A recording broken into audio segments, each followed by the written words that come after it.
Ahoy, my friends, Ryder here. Welcome back to another Final Fantasy VII Ever Crisis video. Today, I will be doing a banner review to pull or not to pull on the new Cloud Limit Break draw featuring Sephiroth's ultimate weapon, the Genji Blade.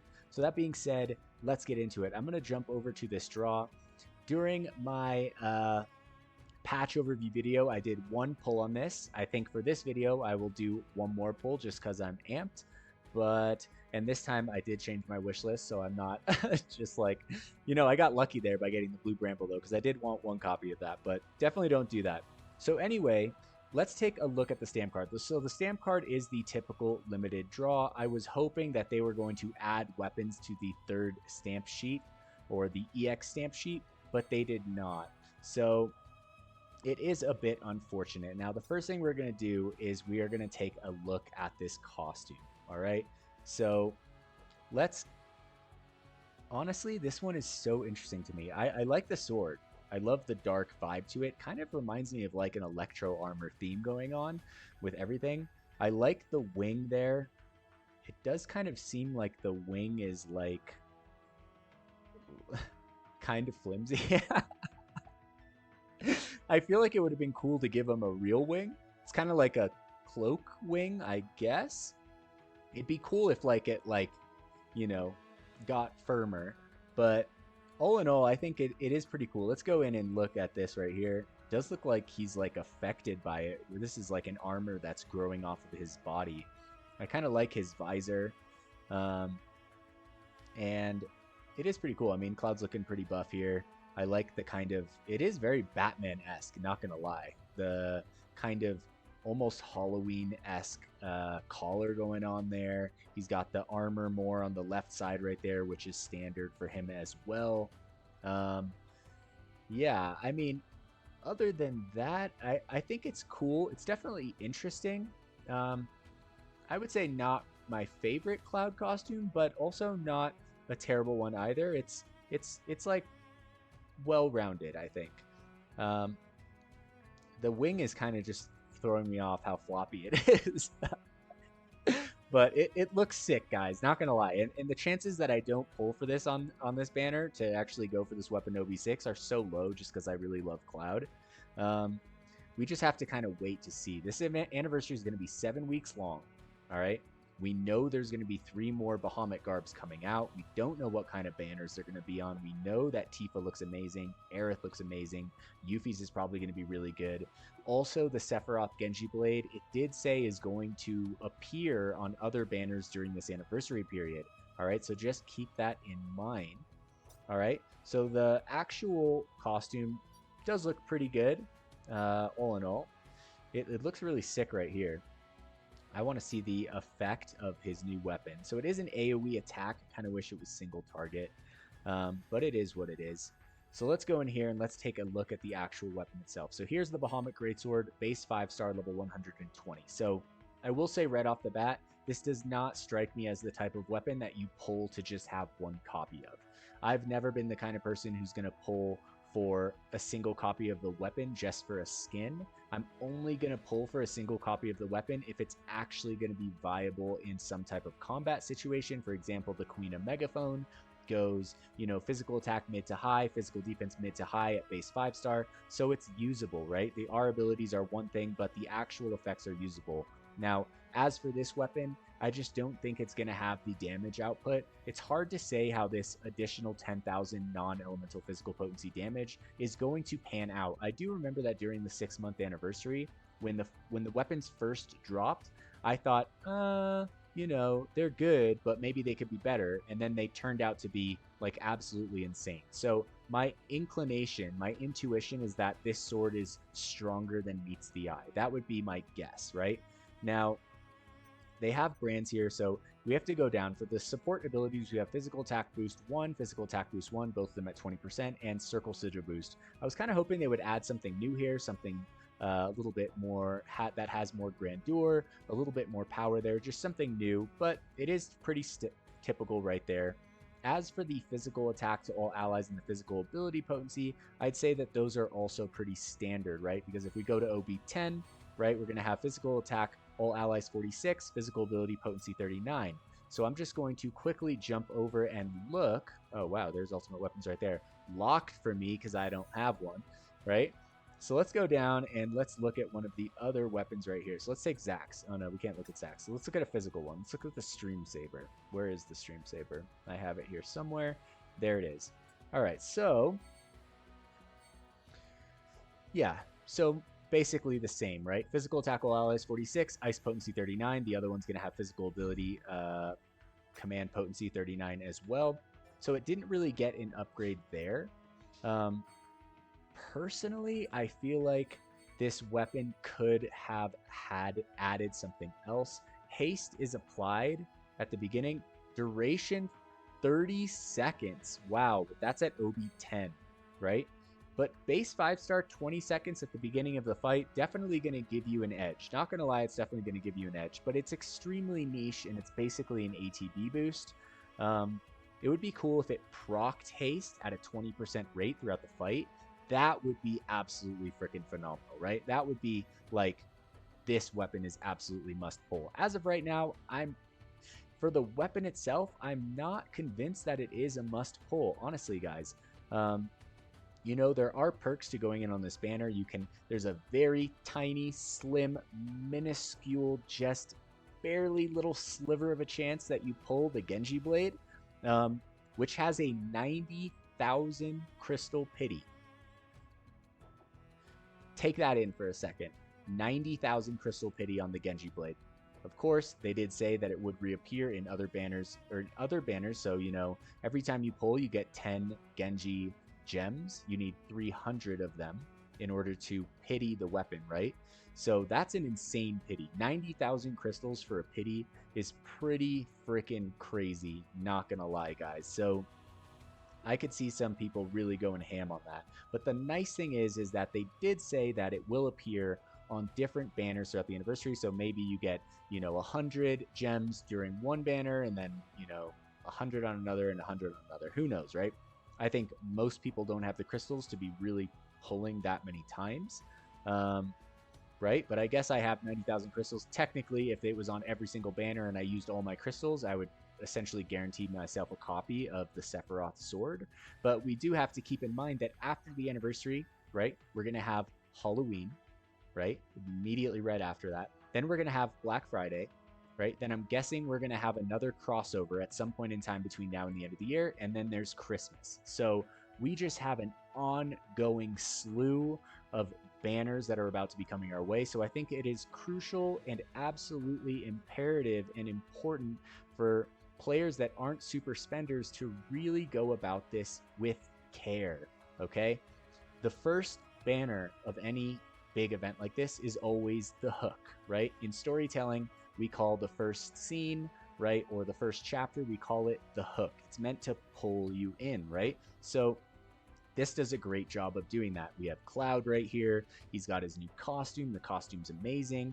The weapon, it has haste. It's very enticing. And we have Sephiroth's Genji Blade right off the bat. But I'll tell you guys this, the stuff to come is going to be better. And the last limited banner that they drop for this event is going to be the best one. All right?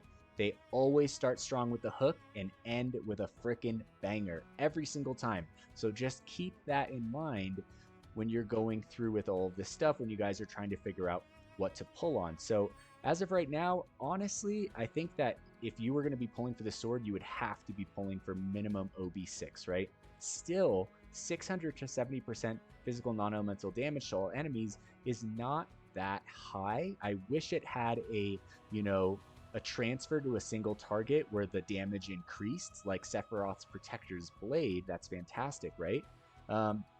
Now, the wild card here is when HP is 50% or more, deals 30,000 additional non-elemental physical damage, right? Now, this sword is going to be niche. I mean, if we're fighting single target enemies that are spawning ads, like, for example, the Ramu EX2 fight, you know, then if it's just a single enemy, even though how strong this weapon is, it's going to lose viability over time. On top of that, Applebot will go out of their way to make it so that non-elemental weapons cannot work against bosses that have elemental weaknesses. My guess is that the first string of new elemental weapons to drop after these limited ones are going to just be absolute bangers. So that's moving on towards the end of the year. So just you guys want to keep that in mind as we're going. Take it one step at a time, one breath at a time. You climb Mount Everest the same way you climb a hill, right? One step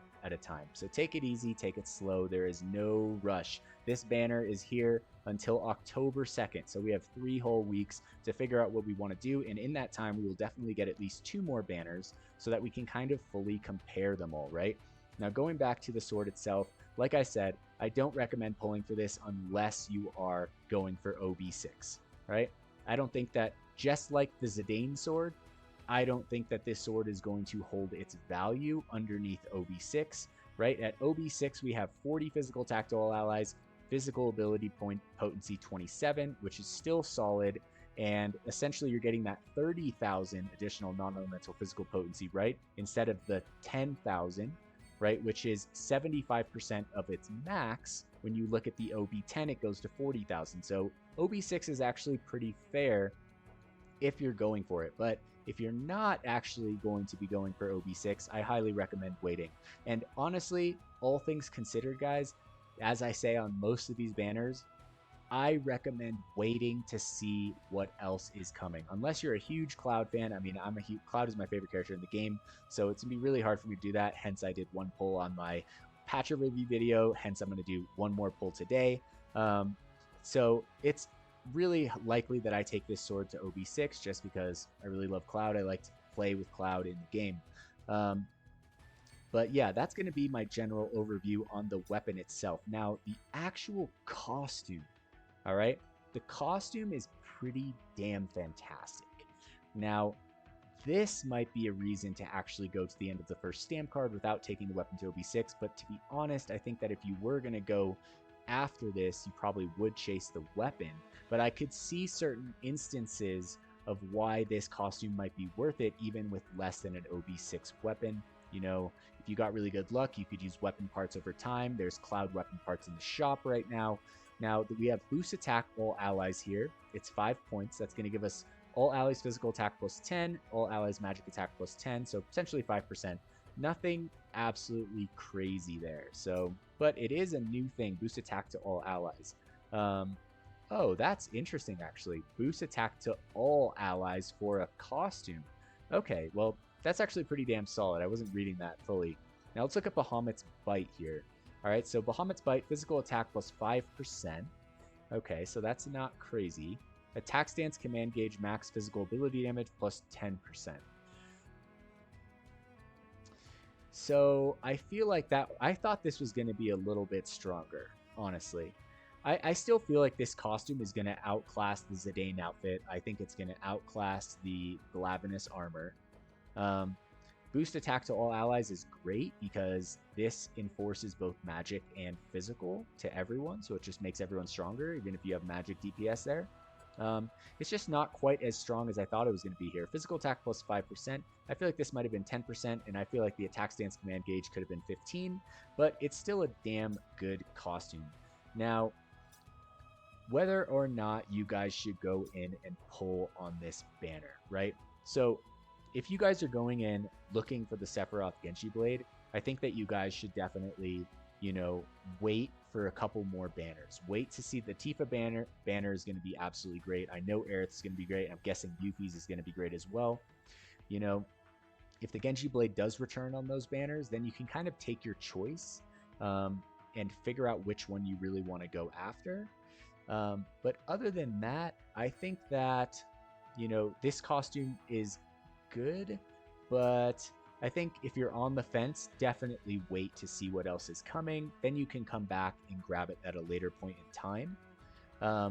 But if you are committed to getting this, I highly recommend taking it at the minimum to OB6 or OB5, right? Typically, I pull to OB5 and I finish it with weapon parts. I've never felt the need after hitting OB5 to continue pulling on the banner. I don't need the OB6 right here, right now. As long as I get OB5, OB6 is in the bag. It's in the future. I'll get it at that point in time. Because you could do 5 more freaking pulls for one weapon, right? Or you might not even get it. So at that point, I just don't think it's worth it unless you have a guaranteed slot on the horizon somewhere. But yeah, guys, that's going to be my general take on this. Remember what I said. The Genji Blade is... So I'm going to go right here. Let's go to the exchange. All right, let's go to Mako Gem Exchange. Here's Sephiroth right here, right? The Genji Blade, 300 Mako Gems. We get 10 per pull. That's a 90k pity. So that's insane. That's absolutely insane. It's a great sword. By the way, congratulations to Lena in my guild. She just freaking got it. So congratulations, Lena. That's absolutely awesome. It is a really, really, really cool sword. So taking a look at the Genji sword right here, I'm not exactly sure, but this does have no OB levels. You pull one copy, you have the sword. Now leveling it to 120, hopefully it's just the same weapon enhancement mats. I haven't fully gotten, you know, the word from anyone that's leveled it up if you need more different mats than that. I'm guessing it's the typical ones. It's level 120, but this weapon is one of a kind. It's extremely strong. You know, it's cool. It's a game changer. It's awesome. But I think that if your focus is the Genji Blade, you can wait and then see which banners have it and then kind of go in with a more, you know, with more clarity later on. So I think that the only people that should be pulling on this banner right here are people that are dedicated for getting Cloud, that are dedicated to getting OB6, or if you have no Zidane outfit or no Glavenus armor, and you're looking to have something like this, which is kind of an all-arounded physical attack costume, right? So like for Ramuh EX2, this is probably going to be a lot better than the Maritime costume. So if you're struggling with that and you're running Cloud, this is probably going to help with that fight overall. So yeah, honestly, that's going to be my take. We're coming to the end of the video, guys. It's just one of those things. Take it step by step. Like I said, we'll see the other banners to come. It is the end of the video. I am going to do one pull, so hopefully we get something good. All right. And then we'll see. Like I said, it's going to be hard for me. Freaking yellow chocobo again. And one? They're freaking trolling me, dude. All right. All right. I'll take the one stamp. I'll take worse stamp luck for better weapon luck. Any day. Any day. All right, Cloud. Walking out in your Soldier First Class uniform, showing us what's up. Hopefully, we get something good. It's an indication of good things to come. All right, but if I don't get luck, you know that other people do, so hopefully someone out there is. Right between the eyes. Let's freaking go. Genji Blade right here and now, and one copy. Or actually, I would love to see 10. Oh, come on. Absolutely brutal. All right, so let's see here. Come on, Cloud. 999 critical, but it's not going to be anything good. That is absolutely unfortunate. So if that's any indication of the luck on these banners, it's a 20% draw on the frickin' Bahamut weapon, guys, which is really good. The odds on the weapon are better than anything we've seen so far. So like, let's go here. Let's check out the details in the odds. All right. So we have the Sephiroth Genji Blade at 0.3%. That is freaking minuscule, guys. But then we have the Bahamut Greatsword right here at 1.5. And if we look right here, you can see it's 19.94%. So that is pretty damn good. Not gonna lie. I feel like I'm gonna do one more banner, one more pull, because all good things come in threes, just to see. Hopefully we get something good right here. Another yellow chocobo. So guys, maybe it's just not meant to be for me, guys. Maybe it's just gonna be like me just crying. All right, so there's the 5-star guaranteed. So maybe this whole anniversary will just be me like that crying emoji the entire time. I hope not, though. I freaking hope not. All right, so come on, let's go. 20% chance on the feature. That's 1 in 5. So there's been 20 pulls so far, and I haven't gotten it. So that makes no freaking sense. All right, so come on. Onegaishimasu. Onegaitashimashou. Come on, Cloud. You can do it. You can do it. Oh, let's go.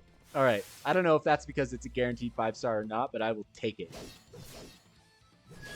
All right. So this is it, guys. Hopefully we get 10 5-star weapons right here, right now. Come on. 1, 2, 3. Oh, none of them are Cloud. That is crazy. Out of the chances for 4. All right, so still 4 out of 10, so not bad. But that's horrendous.